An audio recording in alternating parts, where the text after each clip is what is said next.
This video is sponsored by Mobile Legends Adventure. You know, having finished the One Piece films, I was almost certain that the specials would be easier to get through. I mean, surely they'd be shorter, right? Well, they're almost all 2 hours long, so that's fun. And so therefore 10 hours worth of specials have been consumed in order for me to present you with today's video. Jokes aside, however, there are some really interesting elements to these specials, with one of my very favorites coming up first for me to review. However, I do want to also add that on December 31st, I will finally be reviewing the Moro arc of Dragon Ball Super, so look forward to that. But in the meantime, I'm totally not Mark, and these are my first impressions of, thoughts on, and review for the weird and wonderful world of One Piece's TV specials. Yo! I would like to take a moment to thank Mobile Legends Adventure for sponsoring today's video. Mobile Legends Adventure is a stress-free, free-to-play, idle RPG for adventurers, with the game itself including mysterious stories, dungeons, mazes, less complicated gameplay, and overall a much more enjoyable experience. And it's available on the App Store and Google Play Store right now. As someone that loves artwork and animation, something that immediately caught my eye with this game was their level of detail in their character models and animations. It incorporates a unique manga style with attractive contours, dazzling battle effects, with emphatic animations alongside expressive and detailed character models. Personally, my favorites are Tigreal because he was my main man from the start, and Karimet because she looks like a friggin' god. What's more is that this game doesn't demand for you to always be playing. I can get my rewards and train my heroes even when I'm offline, taking a much more relaxed approach incorporating stress-free idle gameplay, allowing me to earn tons of rewards while playing casually, providing for those of you out there, me, that don't have a lot of time, the option to set all of the battles to automatic so I can keep up with the community and my friends while also focusing on work or school. What makes this particular sponsorship even more auspicious is that there's a Christmas campaign with special events and rewards for adventurers unveiled on December 18th. So get your hands on these time-limited rewards and events waiting for you, like Icy Brawl, which is a boss fight with a friggin' Yeti. And that's only the tip of the iceberg when it comes to the content that this game provides. Come and join the adventure today, and what's more is when you download the game, you can use my unique code to receive 5 premium summon scrolls. So check out the game for yourselves, and I'll see you there. Links are in the description. 3D2Y. With a runtime of 1 hour and 47 minutes, 3D2Y is a One Piece TV special that aired in 2014 covering the events following Ace's death.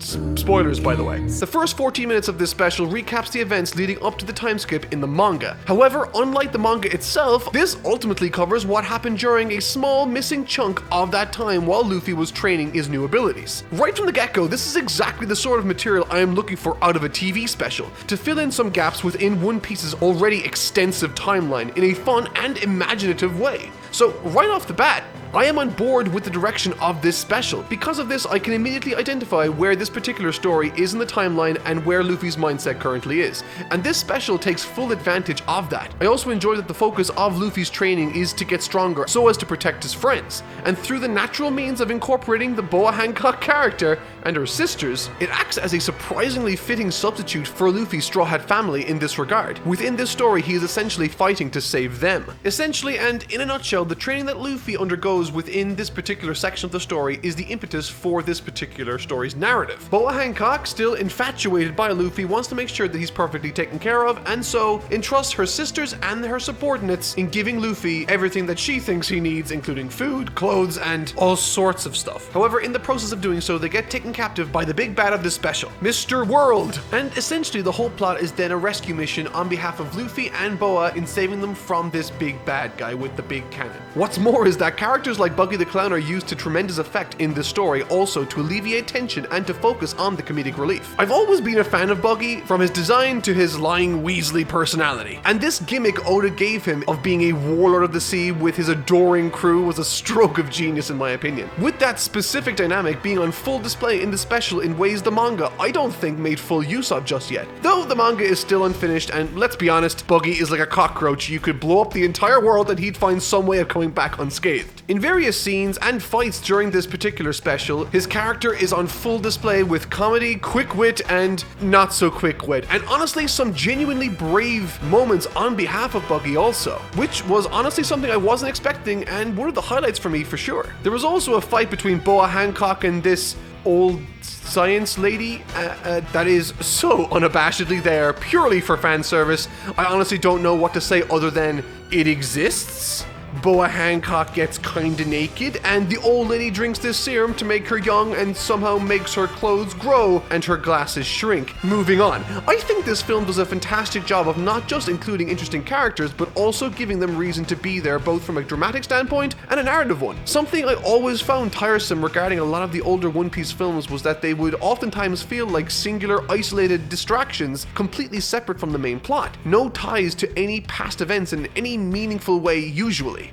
But this film gets it right in my opinion, occupying a portion of the story that was shown to us in the manga, utilizing characters we all love in meaningful ways and tying the villain once again to the greater world. And speaking of which, while I didn't find this Byron D World guy all that interesting at first, as the special progressed during its runtime, little breadcrumbs of information were scattered throughout, illuminating a backstory and a contrasting symmetry between this villain and Luffy, both initially looking to sail outwards into the sea in search of their dreams with their brother, both losing their crew in the process, but the means by which their journeys differ manifest as major factors in creating the people they are today, and not to mention the tension they experience with each other, culminating in a fight towards the end of the special where this World character acts as the perfect antagonistic foil for Luffy at this point in his life. World values protecting his brother, and he judges Luffy for not being enough to protect his own. And he also has a mastery of the different types of haki Luffy has been struggling to implement himself. This on top of the thematic elements of this tale, as well as the secondary character dynamics now also at risk here thanks to this World character, it makes this third act captivating and enjoyable, and not to mention kinda tense. Even though this film only covered a minute fraction of the time Luffy spent training after the events of Marineford, as a Dragon Ball fan that enjoys training arcs, even getting a glimpse at that progression is enough for me to whet my appetite with. One Piece is a great series, but one aspect I would have liked to have seen more of was how the different characters came up with and developed their techniques. This film gave me that, or at the very least, an indication of what happened. It's a very fun story with a strong emotional core, and what's more is the animation is bonkers too. Check it out if you haven't seen it, I highly recommend it. Adventure of Nebulandia. Adventure of Nebulandia is a One Piece TV special that aired almost exactly 5 years ago to the day. I've praised different shows and films for starting with a bang, but this one does that on acid. The very first scene shows the Straw Hats arriving at a location before being bombarded and attacked, showing footage of Luffy dying? However will the Straw Hats get out of this one? And when faced with this enormous army of CGI Marines, how will the Straw Hats contend with the 3 different character models it has? I'm serious, count them, there's like 3. Jokes aside, because of this opening, there's a large portion of the story that is dedicated to a flashback, which means that to a degree, there's an element of dramatic irony here. We know where the story is going, but the characters don't. And in this case, the TV special elected to swerve us as well as the Straw Hats when the climactic event actually does get underway. We think it's going one way, but it actually goes a different way. Unlike the prior film, which occupies a very specific period of time during One Piece's story, this, much like the rest of the films, arbitrarily and vaguely slots itself in with all the grace I would expect from a TV special. They're sailing past an island, and would you look who it is? It's Foxy! Remember him? No? Well, neither does Luffy, but boy is he mad, and dagnammit does he want some payback from that last time Luffy gave him the wham bam Rubberman knockout. The Foxy Pirates in this film feels sort of like a sideshow novelty act that through flashbacks, a few funny moments, and some clever placement of nostalgic throwbacks integrate themselves as the primary antagonistic force within this narrative early on. And they are sort of... I'll explain. You see, there's some difference with this Foxy crew compared to their days with the Davy Back fight, and that's the addition of 2 new crewmates, Dojaku, an experienced shipwright, and Kome, a former Marine. The plot early on follows in the same spirit as the original arc of Long Ring Long Land. The Foxy Pirates propose a rematch of their Davy Back fight, with the first round being an eating competition. However, thankfully, the plot takes an interesting turn away from where I thought it was going, as Sanji, Luffy, and Zoro all fall victim to the master plan put in place by the 2 new recruits of the Foxy Pirates. Double-crossing their own crew, they now have the Straw Hats in place to eat these mushrooms that basically make them all weak and unmotivated. To be honest, I thought this was going to be a really bad special, focusing largely on the Davy Back fight, but it turned itself around in the first act, as it, instead of being a rematch with Foxy, becomes an unexpected rescue mission where the typically less combative characters, aside from Frankie and Robin I guess, have to now save the rest of their crew. It turns out the 2 new recruits on the Foxy Pirates are both Marines supported by the world government. government, specifically Kome, who he himself is a vice admiral of the Navy. Essentially, their plan is remove the Straw Hats from the picture once and for all. There's some more surprises in this special, but I'll leave it there in case anyone wants to check it out because it's kind of good. For those of you that enjoy the world building, there are some cool elements here and there to this one too. Now with Luffy, Sanji, and Zoro in tow, the Vice Admiral and his subordinates take this cargo of prisoners to an island called Nebulandia. Oh my god. He said it! He said it! This island incorporates some really cool stuff, like a giant plant that eats devil fruit folk, but what I liked most about this was the seawater mist that envelops the area, zapping everyone who has devil fruit abilities of their powers, which I honestly really enjoyed as it meant that Luffy had to rely on his friends more than he might normally. It's a rather simple mechanic, but it made an interesting difference to the story, seeing as it usually is all the powers or none of the powers along with no energy, because the seawater usually kills them, or tries to kill them at least. From an animation front, I thought it looked fairly standard with moments that looked rather great, and something I thought was nice was how the film covers many different color palettes, adding variety to the film, though I'm not personally a fan of the oversaturated color palettes that this film bathes in. Additionally, while I was happy that the Foxy Pirates facilitated an early swerve in the film, I wasn't a massive fan of their participation throughout, and to be honest, thought someone else could have been more fun to tag along with the Straw Hat crew. Overall, I thought the film itself was interesting in parts, with some moments that operated around some really cool ideas and surprises. The special itself isn't amazing, but it has more hits than misses for me. Worth checking out if you're a fan of the series. Adventure in the Ocean's Navel. While sounding like an average nautical-themed adult fetish film, Adventures in the Ocean's Navel is also the title of the very first One Piece TV special. Released in the year 2000, this is thankfully only 49 minutes in length and operates with a really simple story. There's a big hole in the ocean, Luffy and co want to get the treasure inside, and that's pretty much the gist of this one. But naturally, things are a little more complicated than they previously thought once they get into this big old hole. This entire special has a really nostalgic vibe to it, and one that I really liked. Similar to the very first movie of the One Piece series I covered, it only has the East Blue crew prior to ever recruiting Chopper or anyone else thereafter. Its animation is nostalgic, humble and quaint, and it starts with Luffy peeing off the side of the ship. Funny imagery aside, however, this begins with a really characterful and funny set of scenes. Luffy is fishing for something big off the side, Nami asks what he's doing, and then something big begins pulling the ship. Luffy, thinking it's a massive catch, starts pulling everything and the ship along to that destination, while Nami and everyone wonder what the heck is going on. They finally reach the end and it's a treasure chest. Luffy,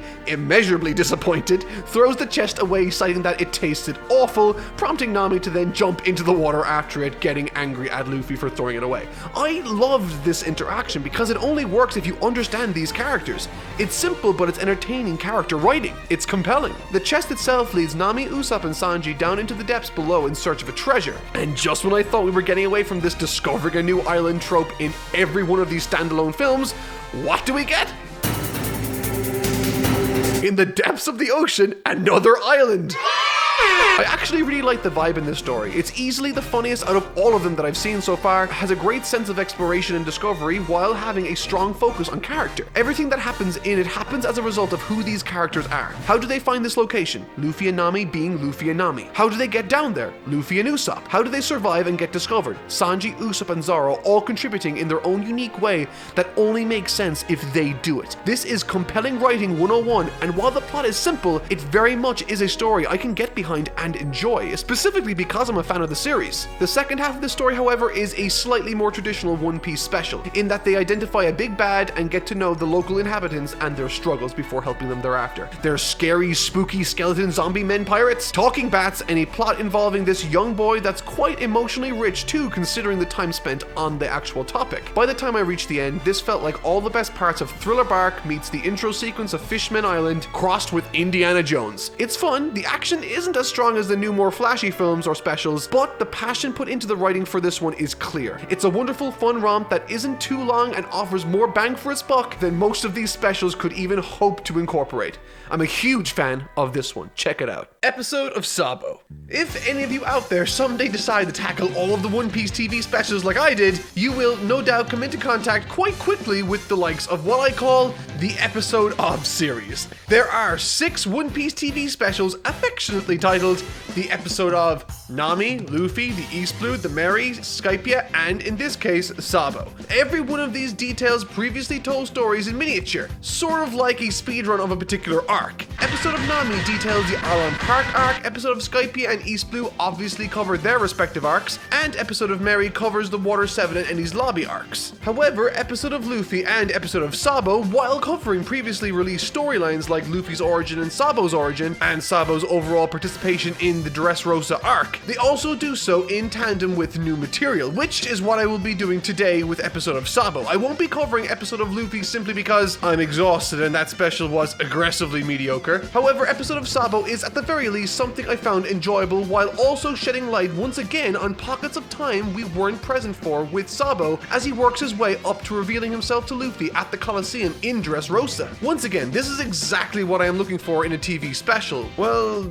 sort of. While 3D2Y was fantastic in that it was almost entirely new material, this does have a considerable chunk of time dedicated to showing material we've already seen, and so from the get-go I should say I won't be covering the stuff that we've seen already in the Dressrosa video I did for the manga. If you want to see those takes, go check out those videos. Myself and my editor worked very hard on them. But back to this special. Right out the gate in the very first scene, it demonstrates exactly why I like TV specials as a concept. They offer a long-running series the possibility of expanding upon different scenes while also demonstrating different points of view. I drew attention to a particular cover chapter that Oda drew depicting Ace and Whitebeard's graves ages ago. However, what I didn't notice upon first glancing it was that there were 3 sake cups set alongside Ace's grave, a clear indication that Sabo was in fact alive before he was ever revealed to be so. In this special, we finally get to see him place those sake cups, something we didn't get to actually see in the original anime or manga. And while this special does at large deal around the same story as Dressrosa, it more importantly predominantly shows it from a new perspective in Sabo. In the original material, we first came into contact with Sabo proper when he revealed himself to Luffy during the tournament. However, in this we see not only Sabo but also Koala as they exchange information covertly at a cafe in the city. This acts as a useful vehicle to remind viewers of the current stakes and context going on in the special in a natural way, illuminating to us also the very instant Sabo learns about the first place prize of the tournament, Ace's Flame Fruit. And throughout this, while Luffy and the rest of the pieces get put into place, it's interesting getting to witness Sabo's takes on each of the goings-on leading up to his grand reveal. Short as they may be, as a fan of the series, I quite enjoyed seeing them. As far as animation goes, I found this film to be surprisingly weak. While the artwork was perfectly fine and good, the animation felt very limited and clunky, with the vast majority of it barely moving at all. Relying heavily on stills and limited animation, I don't think this would bother many. Heck, I don't think the vast majority of people out there would even notice without someone pointing it out to them if they weren't into animation in the first place. But if you are someone who enjoys great animation as a cornerstone to your animated media, maybe sit this one out. To cap off this special, there's the moment Sabo acquires the Flame Fruit with additional dialogue and reflection on what this means to him, before blasting the floor, saving Rebecca, and winning the tournament, ending the special. Overall, while I really didn't love this special by any means, I can at least appreciate the angle with which it chose to deliver its story. There wasn't a ton of extra stuff added, but what little there was, I did enjoy. I don't think I'd recommend this one over the original series or even as supplementary material to most. It's really not necessary. However, if you love One Piece and are looking for something to tie you over until the next chapter releases, maybe check it out, you could enjoy it. One Piece Heart of Gold. This film starts out pretty much by the books, and the plot itself is really simple overall. There's a little girl of value on the marine ship, and these pirates want her. The pirates themselves that want this child make up the villains of the story, and while trying to capture the girl, she uses the chaos that ensues around her capture as an opportunity to escape, and by pure chance, in the vast expanse of the ocean, who does she run into but the Straw Hat crew? That convenient trope aside, I do actually really enjoy this little girl character. She's a little abrasive, but she's tough, and that's something a little different than what I usually see in these films. Usually it's Nami or something that needs saving. The villain in this instance is probably the least interesting villain I've come across in any of these specials. His name is literally, and I quote, Mad Treasure. And he is a treasure hunter, specifically trying to get a hold of this little girl because she knows where the pure gold substance is. In this story, pure gold is a substance that can apparently buy the entire world. One major difference I noticed between these specials is the quality of animation implemented and the stories they tell. Apart from 3D 2Y, which was very good and interesting, all of the other specials are animated in a much more limited fashion than pretty much any of the films available for viewing. Once again, the artwork and character likeness is perfectly accurate, but the movement is very limited, and very little character acting. You don't even need to compare this to stellar animated features like Movie 6, or any of the modern ones either, for this to be obvious. It's clear that the time dedicated to these wasn't on par with the films, which I suppose is perfectly fine, I guess. Films are supposed to be on a larger scale anyway. One thing I will say regarding the film's approach in terms of animation is that at the very end of the film, the quality does pick up quite a bit, thankfully. In addition to that, the selection of scenes and settings this special boasts are interesting too, with a large chunk of this special taking place in the belly of a giant anglerfish, and in saying that, there's some nice imagery with the giant anglerfish at the end, as well as some nice backgrounds across the special overall. From a story standpoint, it might be because I've now sat through so many TV specials and films that I've become jaded of all of these recycled plot lines, but the story didn't exactly set my world on fire. It has a lot of the same bells and whistles used in almost any of the other One Piece films or specials. Contrived beginning that hooks the crew with the main character or villain of interest, they look for treasure, get kidnapped, fight the bad guy at the end, and repeat. And while that's a very basic outline, a lot of these specials didn't offer much in the way of anything significant branching out from this either. And specifically when it came to these specials, when I don't have really nice animation to carry me through the film's unimaginative story, I tend to look more harshly upon it, though I suppose that's my own failing. With that said, I genuinely thought that there were plenty of things to enjoy about this one, and it had at the very least some interesting backgrounds and a scrappy kid character that turned out to be 200 years old. However, having gone through the last month watching the films and now these TV specials, I can safely say that they were significantly better than I anticipated them to be. Now that's not to say that I thought they were Oscar worthy, though I really did like Movie 6. I am very impressed nevertheless with the level of consistency One Piece's back catalogue of non-canon material really has to offer. I was fully prepared to be much more combative and harsh with my essays, but really none of the films were so bad to warrant such a criticism, and the vast majority I even enjoyed to a great extent. The last time I went through a back catalogue of a particular anime's films and specials was Dragon Ball, and I had significantly more criticisms than I had for these. And speaking of Dragon Ball, I will be taking a break next Thursday for the Christmas or holiday break, and my next video will be out on December 31st. And on that day, I will be dropping my long-awaited review of the Morrow arc of Dragon Ball Super. I've been waiting to talk about this, and many of you have been waiting some time for it, but until then, that'll do it for this week's video. I've been Toy Not Mark. I'll see you all December 31st, and thank you all so much for watching. Merry Christmas, Happy Hanukkah, Happy Kwanzaa, or whatever you choose to celebrate. I'll see you all right before the end of the year.